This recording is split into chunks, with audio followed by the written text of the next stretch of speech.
नमस्ते दोस्तों, आप सभी का इस ज्योतिर्लिंग सीरीज के आखिरी एपिसोड में स्वागत है। अब तक हम 10 ज्योतिर्लिंग के बारे में बात कर चुके हैं। मेरे फ्रेंड्स के रिकमेंडेशन पे मैंने छोटी छोटी जानकारियों के साथ ये एपिसोड्स बनाए थे। तो दोस्तों आज हम बात करेंगे आखिरी ज्योतिर्लिंग के बारे में, जो कि है रामेश्वरम के बारे में। रामेश्वरम ज्योतिर्लिंग जो कि तमिलनाडु में है। दूसरा है घृष्णेश्वर। घृष्णेश्वर एक्चुअली उसका नाम है, मैंने यहाँ पे शब्द में घृष्णेश्वर लिख दिया है, थोड़ा सा मिस्टेक हो गया, सॉरी फॉर दैट। तो इसका एक्चुअल नेम है घृष्णेश्वर। तो दोस्तों सबसे पहले हम रामेश्वरम तीर्थ के बारे में बात करेंगे। बहुत पवित्र तीर्थ है और ये तमिलनाडु के रामनाथपुरम जिले में स्थित है। डॉक्टर एपीजे अब्दुल कलाम दोस्तों रामेश्वरम जी के हैं। और दोस्तों ये हिंदुओं के 4 धामों में से एक है और शिवलिंग के 12 ज्योतिर्लिंग में से एक माना जाता है। तो दोस्तों रामेश्वरम चेन्नई से लगभग 100 मील दक्षिण पूर्व में स्थित है। सबसे अच्छी बात है दोस्तों कि यह हिंद महासागर और बंगाल की खाड़ी से चारों ओर से घिरा हुआ एक सुंदर शंख के आकार का द्वीप है। और बहुत पहले यह द्वीप भारत की मुख्य भूमि के साथ जुड़ा हुआ था, बट बाद में सागर की लहरों ने इस मिलाने वाली खाड़ी को काट डाला, जिससे वह चारों ओर से टापू सा बन गया। तो दोस्तों इसकी आप शैली भी देख सकते हैं। साउथ इंडियन के टेम्पल बहुत सुंदर होते हैं, बहुत डिफरेंट शैली के बने होते हैं। मैं कई बार गई हुई हूँ और बहुत ही प्यारा क्या कहते हैं टेम्पल्स होते हैं उधर के। तो दोस्तों यहाँ पर भगवान श्री राम ने लंका पर चढ़ाई करने से पूर्व पत्थरों के सेतु का निर्माण भी करवाया था। इसके पास में धनुषकोडी पड़ता है और जिस पर चढ़कर वानर सेना जो थी वो लंका पहुंची थी, वह विजय पाई थी। फिर बाद में विभीषण जी के अनुरोध पर धनुषकोडी नामक स्थान पर यह सेतु तोड़ दिया गया था। और आज भी दोस्तों इस 48 किलोमीटर लंबे आदि सेतु के अवशेष सागर में दिखाई देते हैं। ये तो पता नहीं कितनी सच बात है दोस्तों, लेकिन मैंने भी कई सारे वीडियोस देखे। क्यूरोसिटी होती है ना अंदर की, देखे वो सब चीज़ें। तो कई लोगों ने बोला कि हाँ वो चीज़ें दिखाई देती हैं, बट दोस्तों इस चीज़ें के पुख्ता सबूत तो नहीं है। बट अगर स्टोरीज में आए हैं कहीं ना कहीं तो ये बात सही होगी। हाँ सही होगी।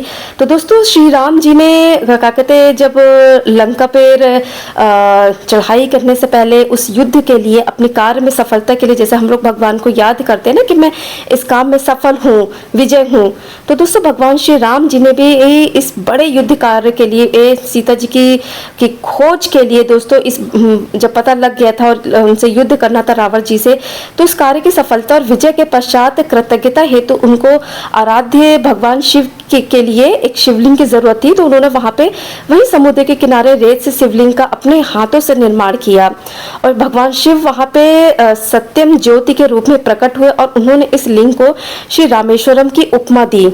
तो दोस्तों आज भी ऐसा बोला जाता है कि, और मैंने देखे भी कई सारे वीडियोस देखे, लोग वहां पर शिवलिंग बनाते हैं। और दोस्तों इस युद्ध में रावण के साथ उनका पूरा राक्षस वंश समाप्त हो गया था और श्री राम जी सीता जी को मुक्त कराकर वापस लौटे थे। तो दोस्तों यहाँ पर एक और शिवलिंग बना है, वहाँ पर हनुमान जी ने बनाया है। और शिवलिंग की स्थापना करने के पश्चात दोस्तों श्री राम जी ने हनुमान जी को बोला था, काशी से एक शिवलिंग लाने को बोला था। तो वो दोस्तों उनको थोड़ा सा समय हो गया था, टाइम हो गया था। तो दोस्तों जब वो वाला शिवलिंग लेकर के आते हैं तो वो शिवलिंग भी दोस्तों क्या कहते हैं अंदर बना हुआ है, जिसे रामनाथ स्वामी भी कहा जाता है। ये दोनों शिवलिंग दोस्तों इस तीर्थ के मुख्य मंदिर में आज भी पूजित है और यही मुख्य शिवलिंग ज्योतिर्लिंग ये जो मैंने आपको बताया ये वाला है। तो दोस्तों कभी मौका मिले आप लोग जरूर जाइएगा। बहुत ही ये हिंद महासागर और बंगाल की खाड़ी से बीच में बना हुआ है। और दोस्तों कालिदास के रघुवंश जो उन्होंने उपन्यास लिखा था उसमें दोस्तों इस सेतु का, इस जगह का भी वर्णन होता है। और बहुत ही पौराणिक जगह है दोस्तों, काफ़ी फैली हुई जगह है ये। तो दोस्तों अब हम बात करते हैं घृष्णेश्वर अंतिम ज्योतिर्लिंग के बारे में।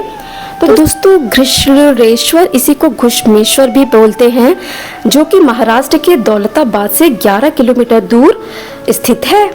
और इसी के आसपास दोस्तों एलोरा के प्रसिद्ध गुफाएं भी हैं। मैंने यूट्यूब पे काफ़ी सारे अच्छे अच्छे ऑथेंटिक लोगों के वीडियोस देखे, बहुत फैला हुआ है, बहुत ही अच्छी शैली में दोस्तों बना हुआ है।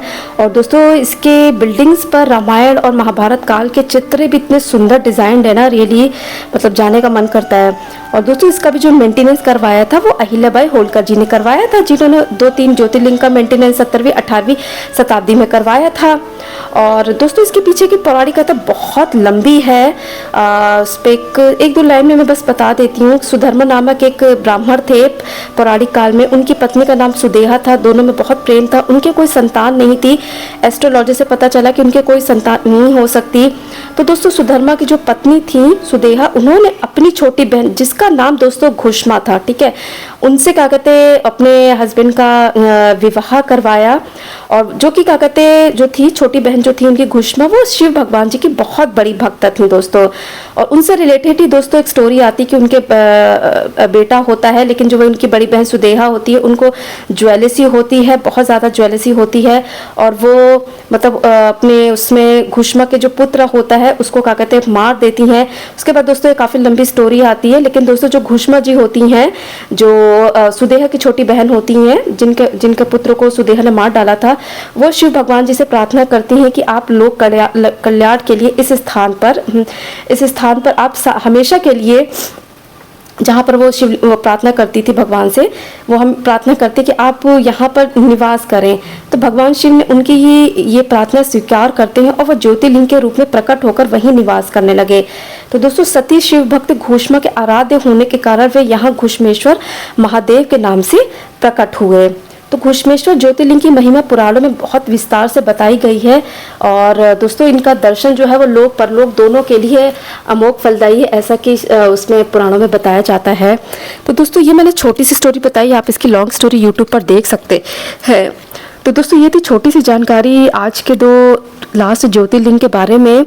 तो 12 ज्योतिर्लिंग की दोस्तों छोटी छोटी जानकारी खत्म हो चुकी हैं। यूट्यूब पे आप लॉन्ग वीडियोस देख सकते हैं दोस्तों। वीज़ा टू एक्सप्लोर बहुत अच्छा चैनल जहाँ पे सारे 12 ज्योतिर्लिंग के बारे में बताया गया। दूसरा है दोस्तों वो इंडिया टू भारत है, जो मैंने आपको कल दिखाया था, जैसा आप स्क्रीन पर देख भी सकते हैं। काफ़ी डिटेल से इन्होंने सारे ज्योतिर्लिंग को कवर किया है। डिस्टेंस बिटवीन भी है, बट उनके बहुत टाइम के वीडियोज़ पड़े हुए हैं, तो आप इनको देख सकते हैं।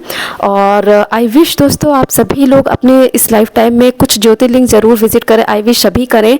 आई विश कि मैं भी कुछ ज्योतिर्लिंग घूम करके आऊँ, विजिट करूँ, तो ताकि दोस्तों वहाँ पे कुछ एक अलग अनुभूति होती कि हाँ यार कितने समय पहले ऐसा हुआ होगा उस स्टोरीज़ को आप लिंक करते हैं। तो दोस्तों ये सीरीज़ आज मैं छोटी सी यहीं पर ही ख़त्म कर रही हूँ।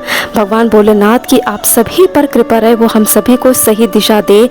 दोस्तों ज्योतिर्लिंग के ऊपर, शिवलिंग के ऊपर आप आचार्य प्रशांत जी के वीडियोस जरूर देखें। उन्होंने बहुत सही तरीके से लॉजिकली एक चीज़ को बहुत अच्छे तरीके से बताया। दोस्तों लिंक मैं डिस्क्रिप्शन में डाल दूँगी। तो दोस्तों इस एपिसोड को, लास्ट एपिसोड को हम यहीं पर ही ख़त्म करते हैं।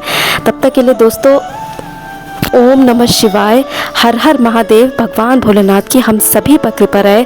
थैंक यू फॉर वॉचिंग दोस्तों। मिलते हैं अगली सीरीज़ पे।